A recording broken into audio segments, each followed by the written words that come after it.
Hi again, this is Brian Manco from the Rocky View Entrepreneur Series. And as you know, I feature people on this YouTube channel that are either clients of my own or people who are an extension of my practice.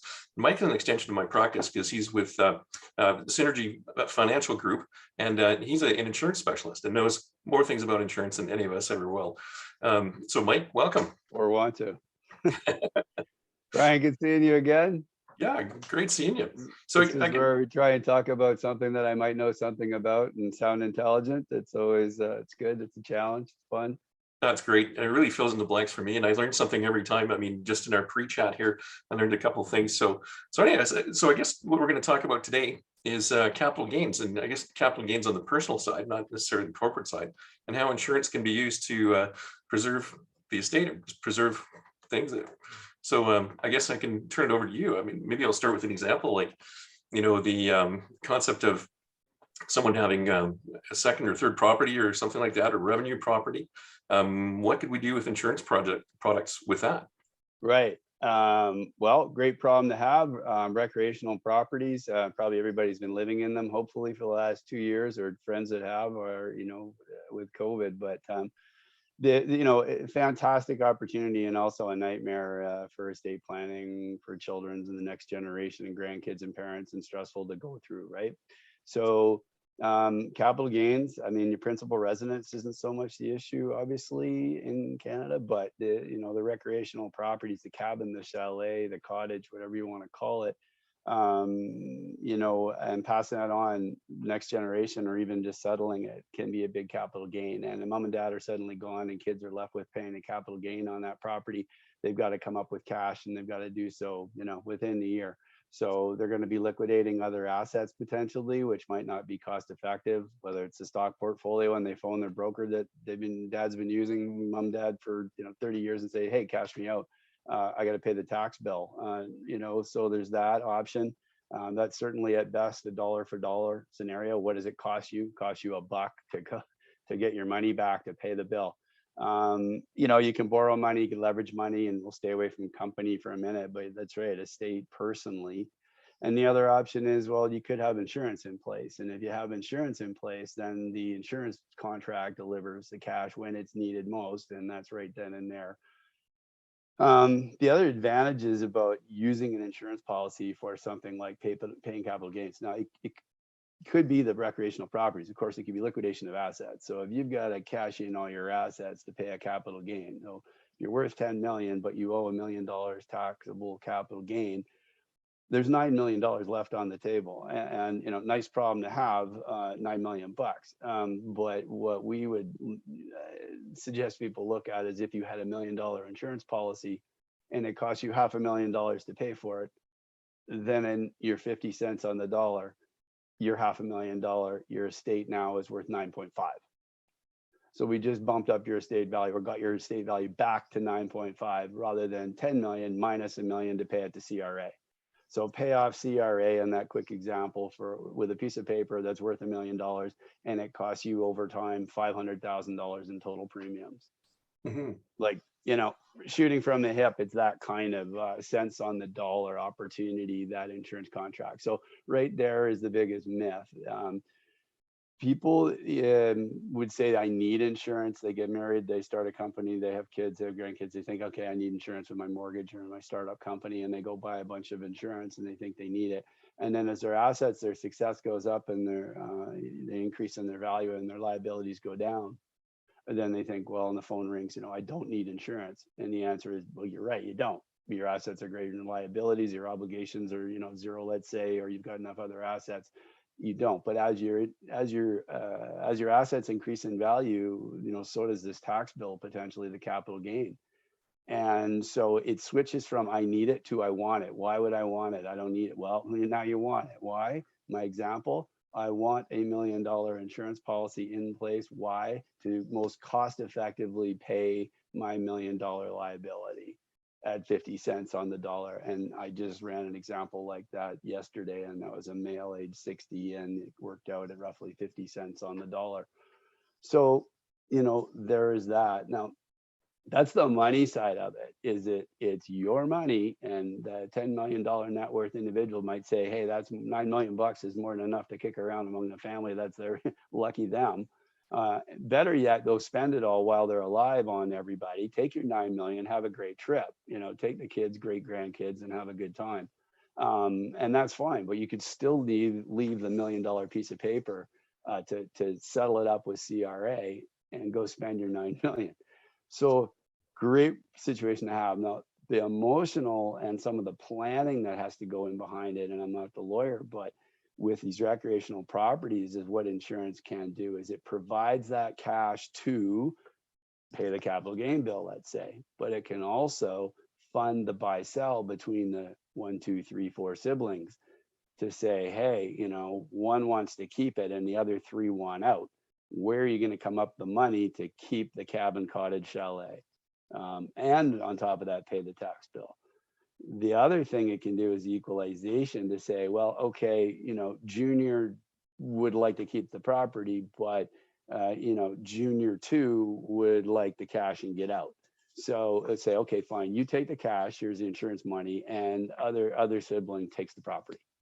And fair versus equal. That sounds fair to me, but it may not be equal. Who knows? The valuation on the property versus the cash that you get tax-free and walk away tax-free versus taking on a property may have some expenses, op costs, everything else. But those are the kind of the family, and your will can address all of that.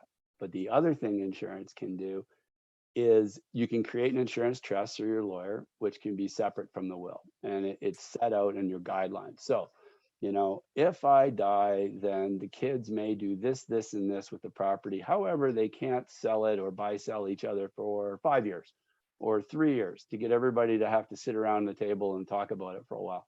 And you could lay all that out in your insurance document, your insurance trust, and put the controls around it. It doesn't get activated until the individual dies. The beneficiary in this case would be the insurance trust, and the money goes into the insurance trust. What's great about that is there's no discussion on that it's part of the estate and goes through probate. So whether you do an insurance trust or not, back to just having insurance for paying capital gains bills, is that if the beneficiary is named, whether that's a trust or the individuals, it goes directly tax-free to the individuals. And that's a provision in the Income Tax Act that allows that to happen, whether you're talking corporately capital dividend account or just within arm's length of the family, the spouse and kids and so on. So that payment to the kids and the beneficiaries directly does not attract probate, does not send you through the whole probate process with the money, does not attract those fees. The money's tax-free payout.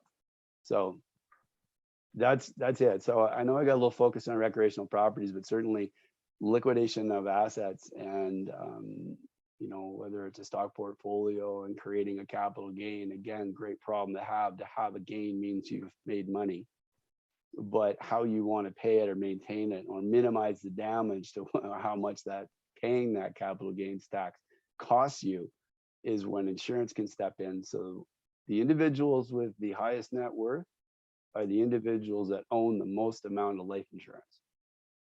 The most amount of life insurance is not owned by the person covering the mortgage or clearing off their line of credit or the car loan. That is definitely what it's for.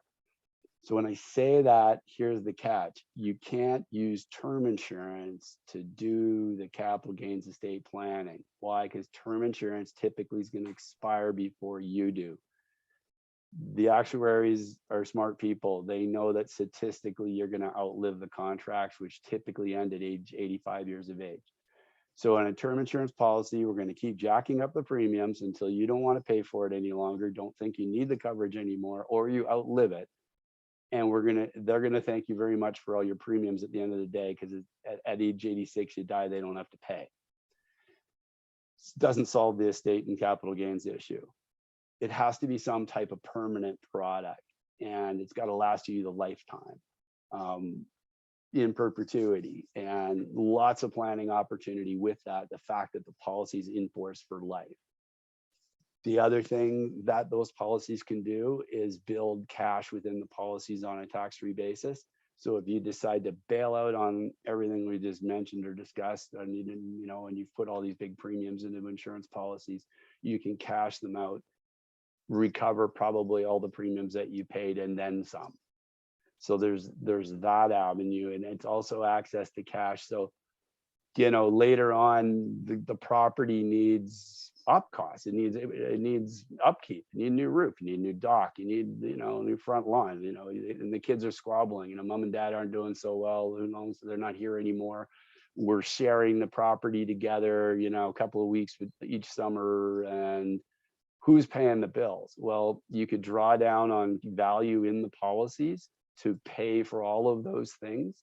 And all that does is come off of the death benefit at the end that you're going to receive. So that's okay, because there's, insurance in place that cash is going to come in to pay the capital gain, potentially fund a buy sell, potentially equalize the squabbling among the siblings, or the shareholders, or, whichever. But it's cheap cash, but you got to pay for it. And the sooner that people get started, the lower the premiums and the more time you have to build value. Yes, I ended up running into that myself. We got older than we got older faster than we thought we would. Yeah, what happened? But anyways, no, I try to refer as much as possible to you, and especially the youngest, some of my young entrepreneurs, they really get pennies on the dollar when, your example of a 60-year-old at 50 cents on the dollar. It's because it's expensive as we get older. And man, had I done it when I was 19, which it was recommended that I do, and I didn't. Right. Well, there's the commercial break, as the parents can do it for their kids and their grandkids, because I think it's 137 Tax Act. I don't know, ask you. But it's a special provision in the Income Tax Act that you can transfer policies to non-arm's length spouse or children on a tax-free basis. So the insurance that you own can be passed down, and you can own policies on children, and you can transfer them to the children, and it triggers no tax. Yeah, oh, that's beautiful. Get to get my own daughter started on one as well. But well, Mike, we're at right around 10 minutes here. So how do people find you at Synergy Financial Group? That's your website. Right. Mike's email is mike@synergyfinancialgroup.com. And CA. Oh, .ca. Okay. Yeah, I think I changed the name after you to be a CA. Okay. I wanted to sound smarter. Right. Mike at SynergyFinancialGroup.ca. Big long one. Okay. And it's the 250 number, right? BC numbers 250-423-9829. Alberta number 403-660-7315. Okay, that's great. Well, Mike, that was super informative. I learned something before we talked just now, and then I learned a couple things as we were going here as well. So it's appreciated. We don't have an Ontario phone number, but we have an Ontario license. So sorry about everything in between, but we're here and there. Yeah. Oh, that's how it goes. All right. Well, thanks so much for this, Mike. Time. All right. Great. We love the what if questions, so fire him at us anytime. It sounds great. So contact Mike, everyone. Good seeing you again. And I was gonna say, let's get ready for water ski season, because I've just been monsoon and raining for the last couple of days where I've been hiding. So it's spring. It seems like it's just around the corner, but I hope it's not. Right. That makes you think about skiing, that's for sure. Yeah. Okay, Mike. All the best. You too.